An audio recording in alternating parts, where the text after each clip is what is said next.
जय गुरुदेव। प्रकृति का नियम है कि अपने में संतुलन बनाए रखना।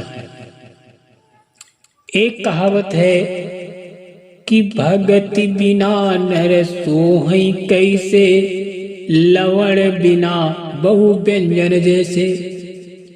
जैसे कि अनेक प्रकार के भोग एवं व्यंजन बनाकर रख दिए जाएं, तो उनका स्वाद बिना नमक मिलाए नहीं बनेगा।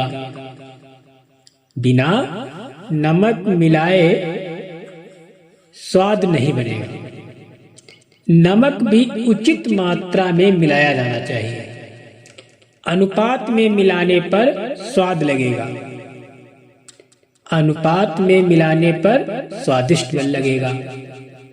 यदि अधिक मात्रा में मिला दिया जाए तो स्वाद अप्रिय हो जाएगा, और यदि समुचित मात्रा से कम मिलाया जाए तो भी स्वाद नहीं आएगा, स्वाद फीका पड़ जाएगा। कहने का मतलब है कि स्वादिष्ट व्यंजन के लिए नमक को उचित मात्रा में मिलाना पड़ता है। ठीक इसी प्रकार से प्रकृति भी अपना संतुलन बनाना चाहती है। अंगों के उपयोग अनुपयोग का सिद्धांत वैज्ञानिक भी प्रगति का कारण मानते हैं।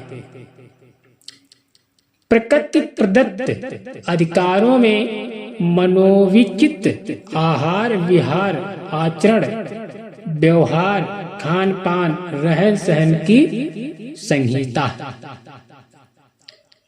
उसका पालन करते रहने पर प्रकृति मानवता की संरक्षा और सुरक्षा का उत्तरदायित्व निभाती है। यदि हमने उस निर्धारित संहिता का किसी भी प्रकार से उल्लंघन किया तो वो क्रोध से भर जाती है, और फिर उसकी विनाश लीला के आगे किसी का कोई जोर नहीं चलता।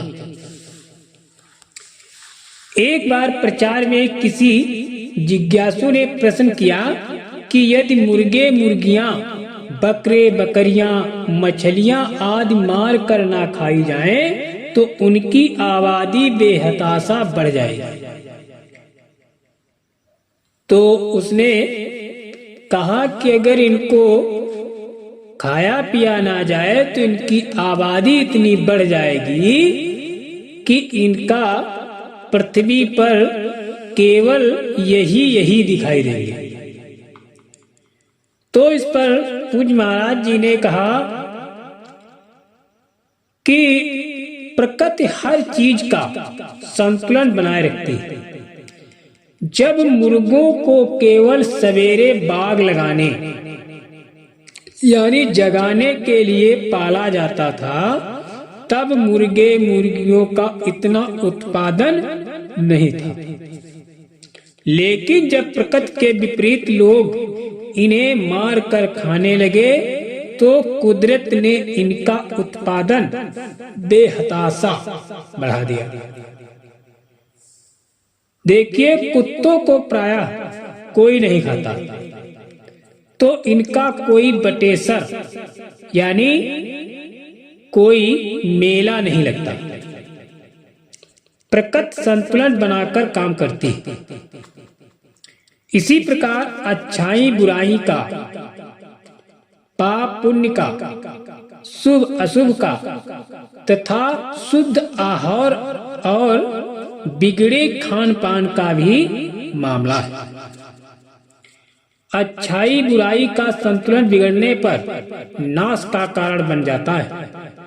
शुद्ध शाकाहार का मनोचित आहार त्याग कर जब लोग राजसी भोजन मांसाहार में संलिप्त हो गए यानी उसको खाने लगे, उसमें लिप्त हो गए, तो उसके परिणाम स्वरूप अधर्म का बोलबाला बढ़ जाता है।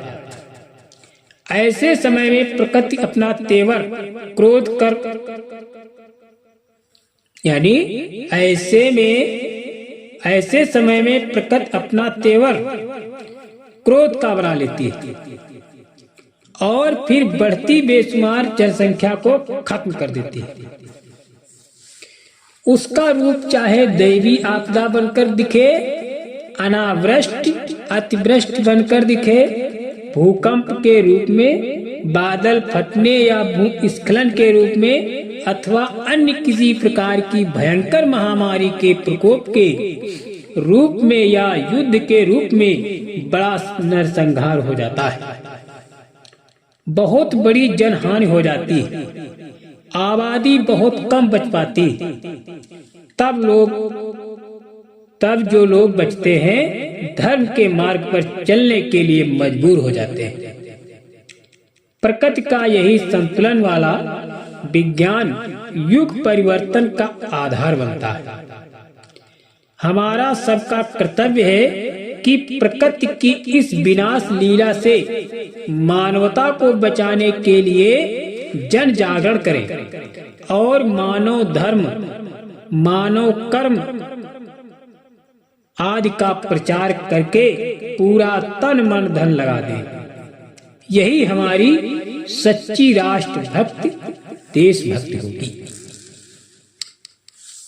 क्योंकि नरकों की असहनीय पीड़ा देखकर महात्मा द्रवित होकर उसके बचाने के लिए सचेत रहते हैं। इसीलिए बुरे कर्मों का अंबार लदने से हम उसी की पीड़ा भोग रहे हैं। जय गुरुदेव।